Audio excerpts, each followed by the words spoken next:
Div बनाता हूँ, उसकी क्लास का नाम देता हूँ मेन। फिर उसके अंदर एक और डिव बनाता हूँ, उसकी क्लास का नाम देता हूँ स्लाइड। फिर मैं लगाता हूँ इमेज एस्टेरिक 4। इमेज एस्टेरिक 4 से पता क्या होता है, इसमें ना आपके पास जो इमेज के ना 4 टैग क्रिएट कर देता है। स्लाइडर के लिए हमें इमेज भी चाहिए होती है, और हम चले जाते हैं अपने पास माइक्रोसॉफ्ट के अंदर। क्रोम भी है मेरे पास, लेकिन मैं अभी माइक्रोसॉफ्ट यूज़ कर रहा हूँ खुद। तो आपने गूगल पे जाके सर्च किया ना लोरम पिक्सम, तो ये सबसे पहले जो लिंक था इस पे जाएंगे, स्क्रॉल करेंगे नीचे आएंगे, यहाँ पे एक लिंक आ रहा है डॉगी वाली पिक्स है, तो इसे कॉपी कर लें, यहाँ पे आके पेस्ट कर दें और एंटर करें। फिर उसके बाद यहाँ पेस्ट कर दें और यहाँ पे भी एक पेस्ट कर दें। तो मैं आपको बताता हूँ, अभी आप ये देख रहे हो कि ये सारे ना एक पिक होंगी। आपको यहाँ पे दिखा दो, एक मैंने 5 पिक कर लिए ताकि एक ज़्यादा बनाएं स्लाइडर अच्छे भी। अच्छा, मैं इन्हें एक आईडी देता हूँ, आईडी का नाम देता हूँ स्लाइड के नाम से, और ऑल्ट नो शो। तो मैं इसे ओपन लाइव सर्वर करता हूँ, और लाइव सर्वर में जैसे भी ओपन करता हूँ, देखो मेरे पास सारी ना एक जैसी पिक आ रही हैं। ये देखें आप, यहाँ पे देखें ना, ये 5 पिक हैं, एक जैसी हैं।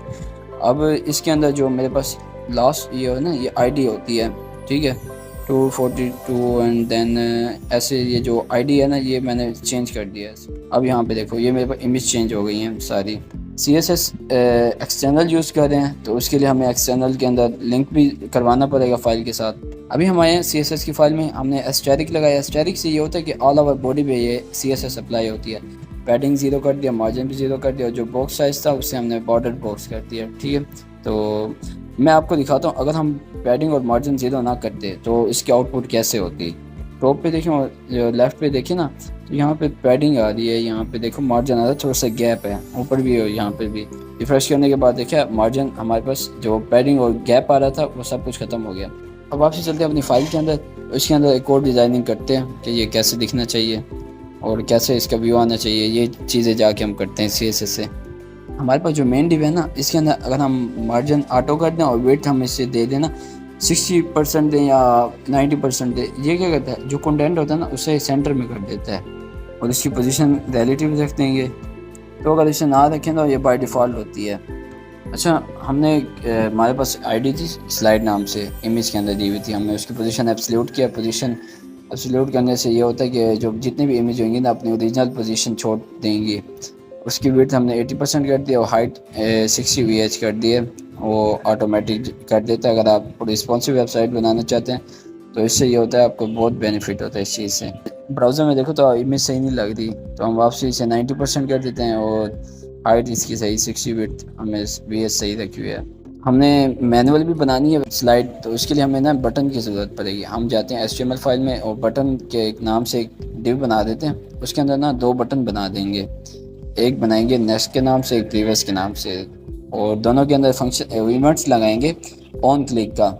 ऑन क्लिक के जो इवेंट्स होते हैं ना, वो क्या करते हैं, अगर यूज़र हमारे पास हमारी वेबसाइट पे आता है, वो अगर किसी भी बटन को क्लिक करते हैं ना कोई एक्शन परफॉर्म होएगा। तो दोनों को हम सेम क्लास देते हैं बटन 1 के नाम से, तो कुछ होना नहीं है क्योंकि हमने गेट नहीं करनी क्लास बटन की।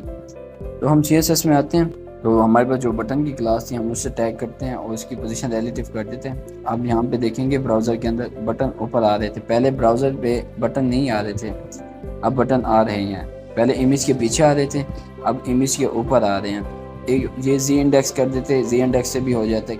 तो हम इसके अंदर मार्जिन टॉप ऐड करते हैं। आप देखो ना, मार्जिन टॉप किया, ब्राउज़र के अंदर आए हैं, गैप नहीं था, अच्छा नहीं लग रहा था, लेकिन अब गैप मेरा बहुत ही अच्छा लग रहा है। अच्छा, ओवरफ्लो होगा, उसमें ओवरफ्लो हिडन रखना है, ताकि जो हमारे पास जा रहा होगा ना ओवरफ्लो, जैसे डिव से बाहर जाएगा वो हिडन हो जाएगा, वो नज़र नहीं आएगा आपको। CSS की जो हमारी फाइल थी उसमें ना हम हाइट 80% कर देते हैं।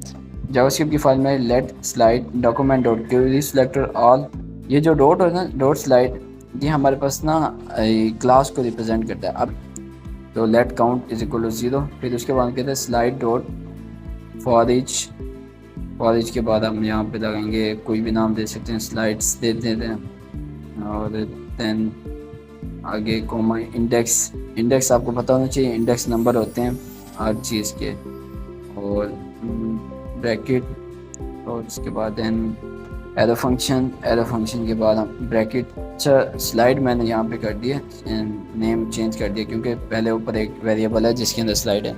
Slide dot style dot left is equal to, यहाँ पे $, and then dollar sign index multiply 100 बार परसेंटेज का साइन डाल देंगे। तो ये पार्ट कंप्लीट हो गया। अच्छा ये एरर आ रहा है, वो यहाँ पे हमने ब्रैकेट के अंदर लिखना है इन चीज़ों को, ठीक है। कांस्टेंट बनाते हैं, मूव स्लाइड के नाम से एक फंक्शन बनाते हैं। ये सारे एरर फंक्शन के अंदर काम कर रहा हूँ। इसके अंदर हम स्लाइड्स डॉट फॉर ईच और इसके अंदर वैल्यू पास करते हैं एक एलिमेंट के नाम से, element dot style dot transform translate x, और ब्रैकेट के अंदर हमने करना है कि माइनस डिग्री के अंदर डॉलर साइन। तो वापसी हम स्लाइडर डॉट जीएस में आ गए। अब यहाँ पे देखो कांस्टेंट प्री और कांस्टेंट नेक्स्ट का एक फंक्शन आ गया। सॉरी गाइस, मैंने इसे रिकॉर्ड नहीं कर सका। तो ये कांस्टेंट प्री का फंक्शन है और कांस्टेंट नेक्स्ट का फंक्शन। अच्छा हमारे पास प्री में पहले एडिट करते हैं, count is equal to count, अगर ग्रेटर देन 0 है तो काउंट -1 कर दे, and then otherwise slide dot length -1 कर दे, ठीक है। तो ये चीज़ आपने जहन में रखनी है।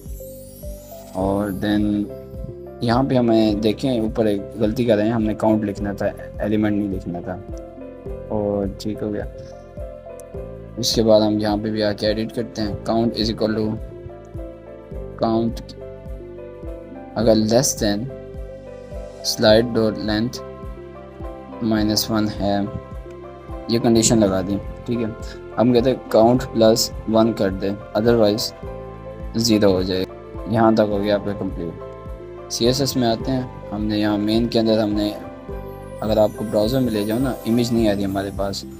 क्यों नहीं आ रही थी? हमारे पास जो मेन डिव था हमने इसकी हाइट नहीं दी थी, इसकी हाइट भी देनी होगी। हाइट हम कह देते हैं इसकी जो हाइट होनी चाहिए वो भी 60 VH हो जाए, तो हमने जो वहाँ पे दी थी। और यहाँ पे हम आते हैं, देखो हमारे पास हाइट भी आ गई है। बटन को हमने उठा के ना मेन डिव के बाहर रख दिया, पहले इमेज के ऊपर आ रहा था, फिर आपने नोट किया इमेज के नीचे आ रहा है। यहाँ पे हमारी लॉजिक भी सही है बटन की, फिर क्या इशू है। तो ये होएगा हमारा जो ट्रांजिशन भी CSS में आगे हम ट्रांजिशन ऐड कर देते हैं, ट्रांजिशन ट्रांसफॉर्म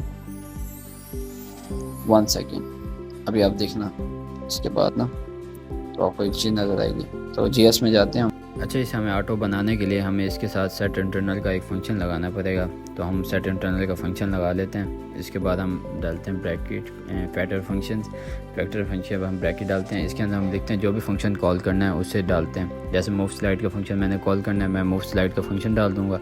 उसके बाद कोमा के बाद हमें कितने सेकंड रखना है, 1000 रखेंगे। 1000 जो होता है ना वो 1 सेकंड के बराबर होता है। अगर आप नोट करो तो ये स्लाइड नहीं चल रही, क्यों नहीं चल रही? हमारी यहाँ पे एक मिस्टेक है।